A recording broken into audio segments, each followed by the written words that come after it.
Yo, people, Vincent here. So today I went for it. No, I'm fucking kidding. It's Charmers. It's Charmers, the structure deck that sucks so much, but y'all want a profile, we're gonna give it to you. Cause why not? Cool artwork, right? We can all agree on that. So we'll make this real quick. We'll start off with the familiar possessed themselves. We're gonna run 2 copies of the Earth, Asa, and then we're gonna run 1 copy of the other attributes. There's no reason to run one of each. You have to run 2 of the Earth one because it's going to be your main sent to graveyard for the Earth Awakened of the Possessed because it's your main extender. So you just want to make sure you have one of those over the others. And then you have to have one of each otherwise because Unpossessed allows you to special summon different attributes from the grave, so from the deck. So you got to run at least one of each, but 2 of the Earth or 3, your call. 3 copies of Fairy Tale Luna. One of the best spellcasters of the deck. On normal summon, you get to search for another spellcaster with 1800 attack. 1850 attack, sorry. And then it has a quick effect where you can target a monster your opponent controls and then bounce this card and that monster, but your opponent can negate that effect if they send a monster of the same name as that monster from the deck to graveyard. However, if you use this on an extra deck monster, they can't fulfill that negation, so you'll get the bounce regardless. It is targeting, but at least it it's hard to out for extra deck, and it's a good, clean way to deal with those problematic monsters. The best part is being 1850, it has synergy with the rest of the spells that the deck facilitates. 1 copy of the Awakening Possessed Inari Fire. This is definitely not the greatest one, but it can swing surprising for game. So by attributing a spellcaster and a fire monster on the field face up, you can special summon this from the deck, and when it's special summoned, you get to inflict damage to your opponent equal to the attack of one monster on the field. It's non-targeting, so let's say you're on turn 3, your opponent does the whole what's it called, Anaconda effect. They pay 2,000 life points to summon Dragon. Dragon uses its effect to negate, it becomes 4,000 attack. If you did 2,000 points of damage at that point, that's 2,000 plus 2,000, then you activate this effect. Use the Dragon's attack, it's now 4,000 damage, that's game, 8,000. So this can surprisingly just like steal a game for no reason. That's why you run it. There's some other degenerate crap with it, but I'm not about that life. 1 copy of your main extender.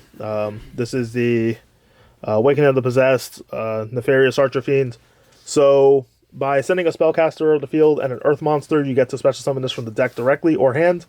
And if it's special summon, you target a level 4 or lower monster in the graveyard and special summon it, but negate its effects. So just used for simple link climbing for Link 2, just to get bodies on board, so you have different attributes to pump up your monsters with the other spell effects. So just a really good card. You don't want to run multiples because they can become bricky in the hand. As far as the extenders to help that, 2 copies of Nefarious Archer Fiend, Eater of Nefariousness. What a mouthful. So you can only control one of these, but it special summons itself from the hand if you have a spellcaster on the field. And then if during your opponent's end phase, if this card's in the graveyard, you can target a face-up monster you control, destroy it, and if you do, special summon this card. So it replaces itself on the field, which can be really nice for getting different attributes on the board for damage. You can pop one of your back row that you really don't care about, Unpossessed being one of them because it can be recycled, to put this body on the board. So it has its purpose, other than being the extender from to bring out the higher level one.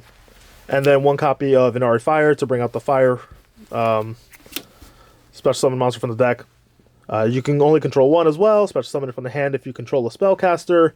And then during your next standby phase, after this face-up card on the field is destroyed by a card effect and sent to the graveyard, you can special summon it from the graveyard. So it extends itself a little slow, but hey, more bodies, the better.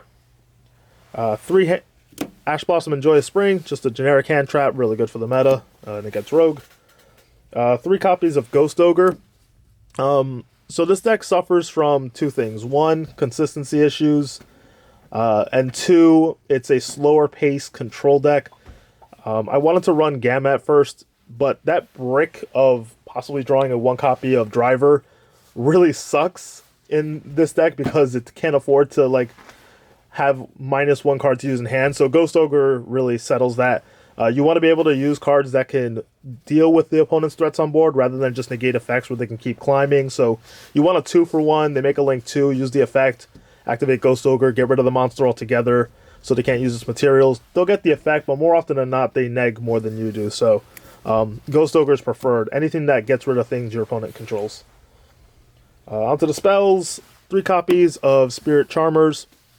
This is the best card and the worst card. So discard 1 card, and you take 2 cards from your deck with different names from each other. And they could be either Charmer monsters, Familiar Possessed monsters, or Possessed spell or traps. And you add one to your hand and then set the other.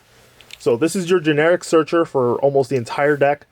It is a hard neg 1 if your opponent Ash Blossoms at neg 2 or whatever. So you better hope this resolves, because it does search for the missing pieces.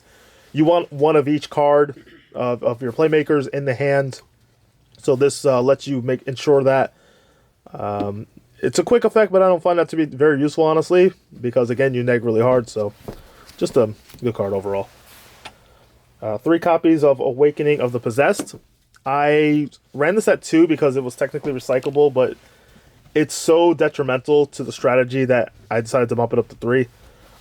Reason being is because this is your main attack booster for your monsters, so they can get over the rest of your opponent's minions. Monsters you control gain 300 attack and defense for each attribute you control. Charmer and familiar possessed monsters you control can't be destroyed by card effects, so they have to run over it. And then if a spellcaster is normal summoned or special summoned with an original attack that's 1850, you get to draw 1 card. So you just really want to see this card. You can special summon on your opponent's turn using the trap card. And, drawing cards on your opponent's turn is good, which is why we run hand traps that are usable and help you break your opponent's boards further. So you got to run 3. It's just super good. For the deck, that is. 2 copies of the field spell, Grand Spiritual Art, Ichiran. This card is okay. It could have been so much better. Konami really knew that they didn't want to make this deck powerful. So basically, if you control a spellcaster, the first monster effect your opponent activates is negated. You can't choose which effect to negate, so your opponent can bait it out real easy. So it's not really that great. The second effect is you can reveal a spellcaster from your hand, and then if you do, add 1 monster with 1500 attack and 200 defense from your deck with the same attribute. And then you shuffle the other card into your deck. That's what sucks. You have to shuffle that card back in. You can't gain advantage. You just trade resources. This is only good for searching for your Earth Extender. With this deck build, it clearly only works with the Familiar Possessed Fire and Earth, because we only run the extenders for those 2. But those are the most important, so I guess it really doesn't matter in hindsight. And you can search it anyway with Charmer Spirit Charmer. So you'll always search it, but it doesn't feel good to have to shuffle a card back. I wish they would have been just +1. And then another field spell, Secret Village of the Spellcaster, just a 1 of. We're running a copy just to show you of Metaverse. So your opponent will try to play around it by activating a monster effect to negate this, to bait out this negate. And then if you have Metaverse set, you can flip it, get Secret Spellcasters, and you can lock them out of other extenders. So it's just a nice 1-up to have, or vice versa. Have this. They'll be forced to use a monster effect. You can chain Metaverse, activate that, and I don't know. You just kind of play around your opponent's deck and catch them off surprise. 1 copy of Call by the Grave. If this was at 3, this deck would be better, like every other Rogue deck, but it's not, so we have to run it anyway. And then 3 copies of Pot of Extravagance. Slow control deck. You want to draw cards. Extra deck is non-existent most of the time. Doesn't really matter. Your monsters are your main source of damage as well as advantage, so get rid of the extra deck. You don't need it, for the most part. Onto the 3 copies of the only good card in the deck, really. Possessed Partners. So you can special summon 1 spellcaster with 1500 defense from your graveyard or hand in attack or face down defense position. And if you do, you pop a monster your opponent controls. Pop a card your opponent controls. If you have 2 monsters with different attributes. Not as much setup as you think. You use Nefariousness to special summon from deck, get a different attribute from a graveyard. Now you have 2, so it already meets the requirements, but you get a 3rd from the special summon. You could link away the 2 monsters into something like an IP or whatever, needle fiber if you have a tuner, if you're doing those shenanigans. And then you special summon, now you have 2 different attributes, and you still get to pop something. The second effect doesn't see that much usage because the names of the cards don't correspond well enough, but you can banish this card from the graveyard to add back a possessed spell or trap, continuous spell or trap. That is the worst part. It has to be a continuous spell or trap. The other cards don't say possessed, so you can't get them back. You can't get your searches, you can't get your plus. You're strictly limited to 1 decent card and 1 card that you shouldn't really send to the graveyard unless it's absolutely necessary. The worst part about this card, and why it's the best and the worst, is that it's once per turn effect on both effects, so you can't use both. You have to use one or the other. Konami really did this deck dirty. Shame. 1 copy of Unpossessed. This can be recycled, so we only run the 1 copy. Charmer monsters you control can't be destroyed by battle, which is great. If a familiar possessed monster battles during damage calc, they gain 800 attack. And then if a monster is destroyed by battle, you can special summon 1 from the deck. Spellcaster with 1500 defense from the deck with a different attribute. So it lets you recur your monsters, always gives you a body on board. It gives you a nice attack boost. And again, you can recycle it with possessed partners, so if you need to ditch it for a card effect, pop it, you can get it back later. It's not impressive, honestly. 2 copies of Dogmatica Punishment. Again, bad control deck, so we need to maximize advantage as much as possible. You already know you send Intis with this, you pop a card, and then you pop another card with Intis effect, so this is just to help you go plus against your opponent. And finally, 1 skill drain. The deck is primarily a beatdown once you've got the game state to your advantage. So after that, you just swing over your monsters that are being boosted by the spells and traps, and then you close out the game. So, really important. On to the extra deck. 1 copy of each Charmer, Link, and my OCD is killing me because Aria is a water holographic, and the rest are rares. And I don't want to cough up $1,200 for the, the play set of prismatics or whatever they're called, collector. Fuck if I know. But yeah, 1 of each. They're just utility. Link away your monsters. Possibly get a special summon from your opponent's graveyard. Recur some resources. Just nice options to have for the extra deck. We run a copy of IP Masquerena. Again, with Nefariousness, the level 5, you can special summon a monster, link it to this. You'll have a Dark. Use Possessed Partnership, special summon another Spellcaster. You have 2 attributes, you can pop a monster. Then you can link them away into something else. Speaking of which, there's your Phoenix. I don't run Nightmare Unicorn because the deck can't afford to discard a card. Yes, you do draw 1 for Possessed, Awakening of the Possessed, but you don't want to use that card for something as dumb as a Phoenix, as a Unicorn send. You just can't afford that. So you'd rather hold on to that card as a normal summon, as a discard for Spirit Charmers. This is just a utility Phoenix to pop any back row. That's problematic. Transcode Talker.